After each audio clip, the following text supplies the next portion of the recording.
ನಾವು ತಾರಕ್ಗೆ ಯಾಕೆ ಮದುವೆ ಮಾಡ್ತಿದೀವಿ ಅಂತ ಗೊತ್ತು ತಾನೆ. ಅವನ್ ಜೊತೆ ಸೇರ್ಕೊಂಡು ಇವಳು ಕುಡಿತಿದ್ರೆ ಅವನ್ ಹೇಗ್ ಬದಲಾಗ್ತಾನೆ? ಇವಳಿಂದ ನಮ್ಮನೆ ಉದ್ಧಾರ ಆಗತ್ತಾ? ನನಗೆ ಹುಡುಗಿ ಸೊಸೆಯಾಗಿ ಬರೋದು ಇಷ್ಟ ಆಗ್ತಿಲ್ಲ. ನಾನು ಈ ಮದುವೆ ಕ್ಯಾನ್ಸಲ್ ಮಾಡ್ತೀನಿ.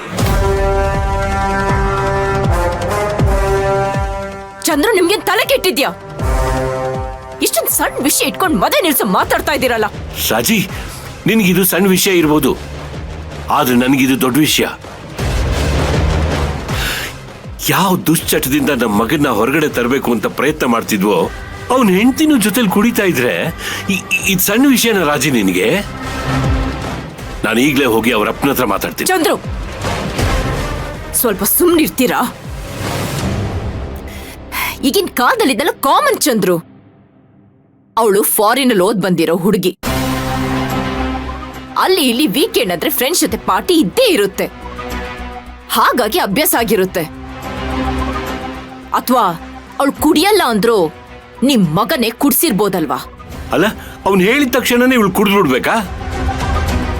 ಈಗ ನಾನು ನಿನ್ ಕುಡಿ ಅಂತ ಹೇಳ್ತೀನಿ, ಕುಡಿದ್ಬಿಡ್ತೀಯಾ? ಚಂದ್ರು, ಇದು ನಮ್ ಕಾಲ ಅಲ್ಲ. ಈಗಿನ ಟ್ರೆಂಡ್ ಬೇರೆನೇ ಇದೆ. ನೋಡಿ ಚಂದ್ರು, ಅವಳು ನಮ್ಮನೆ ಸೊಸೆಯಾಗಿ ಬರೋವರೆಗೂ ನಾವು ಅವಳನ್ನ ಏನು ಪ್ರಶ್ನೆ ಮಾಡೋದಕ್ಕಾಗಲ್ಲ. ಒಂದ್ ವೇಳೆ ಹೋಗಿ ಅವ್ರನ್ನ ಕೇಳಿದ್ರು ನಿಮ್ ಮಗ ಕುಡಿಯಲ್ವಾ, ನಾವೇನಾದ್ರೂ ನಿಮ್ಮನ್ನ ಪ್ರಶ್ನೆ ಮಾಡಿದ್ವಾ ಅಂತ ನಮ್ಮನ್ನೇ ಕೇಳಿದ್ರೆ ನೀವೇನ್ ಹೇಳ್ತೀರಾ? ನಮ್ ತಟ್ಟೆಲಿರೋ ಹೊಲ್ಸೆನೆ ನಾವು ಕ್ಲೀನ್ ಮಾಡಕ್ಕಾಗದೇ ಇರೋರು ಅವ್ರನ್ನ ಪ್ರಶ್ನೆ ಮಾಡೋದಕ್ಕೆ ನಮ್ಗೇನಿದೆ? ಹಾಗ ಅಧಿಕಾರದಿಂದ ಹೇಳ್ಬೇಕು ಅಂದ್ರೆ ಅವಳು ನಮ್ಮನೆ ಸೊಸೆ ಆಗಿ ಬರ್ಬೇಕು. ಅದಕ್ಕೆ ಅವಳು ಕುಡಿತಾಳೆ ಅಂತ ಗೊತ್ತಿದ್ರು ನಾನು ಸುಮ್ಮನೆ ಇದ್ದೀನಿ. ಒಂದ್ಸಲ ಅವಳು ನಮ್ಮನೆಗೆ ಸೊಸೆಯಾಗಿ ಬರ್ಲಿ, ಆಗ ಅವಳನ್ನ ಹೇಗ್ ಬೇಕೋ ನಾನು ಅವಳನ್ನ ಬದಲಾಯಿಸ್ಕೊಳ್ತೀನಿ. ನನ್ನ ತಾರಕನ ಬದಲಾಯಿಸೋ ಹಾಗೆ ಮಾಡ್ತೀನಿ.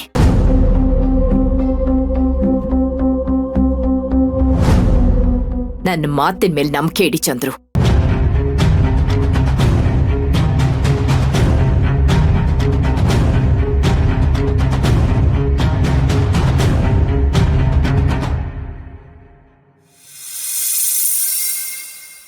ಏನ್ ಡ್ಯಾಡ್,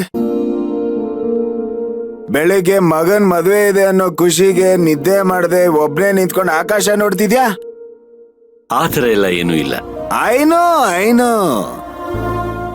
ತಾರಕ್ ಮದ್ವೆ ಬೆಳಿಗ್ಗೆನೆ ಅವನ್ ಇದಾನೋ ಇಲ್ಲ ಅಬೇಸ್ ಆಗ್ಬಿಟ್ಟು ಅಂತ ಹೋಗ್ ನೋಡ್ರಿ ಅಂತ ನಿಮ್ಮ ಮಿಸ್ಸಸ್ ರಾಜೇಶ್ವರಿ ಅವರು ಕಳ್ಸಿದ್ರ?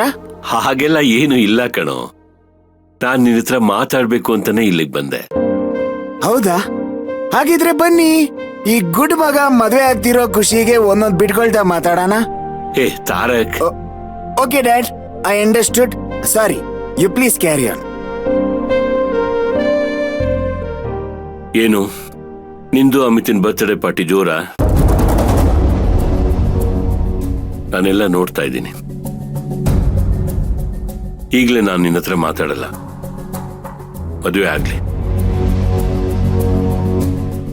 ಅಮಿತನ್ ಬರ್ತ್ಡೇ ಅಂತ ನೀ ಯಾರಿಗೂ ಹೇಳ್ದೆ ಮಂಟಪದಿಂದ ಇದ್ದಕ್ಕಿದ್ದಾಗೆ ಹೊಟ್ಟೋಗಿದ್ಯಲ್ಲ, ನನ್ ಜೀವ ಕೈಗೆ ಬಂದ್ಬಿಟ್ಟಿತ್ತು ಕಣೋ.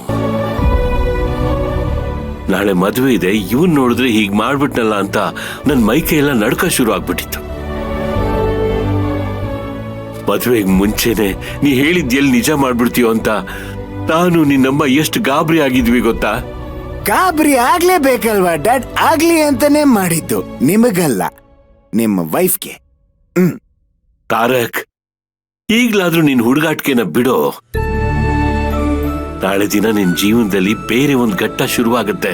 ಜವಾಬ್ದಾರಿಗಳು ಹೆಗ್ಲೇರುತ್ತೆ. ನೀನ್ ಹಳೇದನ್ನೆಲ್ಲ ಮರೆತು ಮುಂದೆ ಹೇಗ್ ಜೀವನ ಮಾಡ್ಬೇಕು ಅನ್ನೋದ್ರ ಬಗ್ಗೆ ಫೋಕಸ್ ಮಾಡ್ಬೇಕು. ನಾನು ನನ್ನ ಮದುವೆ ಸಮಯದಲ್ಲಿ ನಿನ್ ತಾಯಿಗೆ, ನೋಡು, ನಿನ್ ಜೀವನದಲ್ಲಿ ಹಿಂದೆ ಏನೋ ಆಗಿರ್ಬೋದು, ನನ್ ಜೀವನದಲ್ಲೂ ಏನೇನೋ ನಡೆದಿರ್ಬೋದು, ಆದ್ರೆ ನಮ್ಮ ಮದುವೆ ಅಂತ ಆದ್ಮೇಲೆ ನಾವ್ ಯಾವತ್ತೂ ಅದ್ರ ಬಗ್ಗೆ ಪ್ರಸ್ತಾಪ ಮಾಡಬಾರ್ದು. ಆ ಪಾಸ್ಟ್ ಲೈಫ್ ಬಗ್ಗೆ ಯೋಚಿಸ್ತಾ ನಮ್ ಫ್ಯೂಚರ್ನ ಹಾಳು ಮಾಡ್ಕೋಬಾರ್ದು ಅಂತ ಹೇಳಿ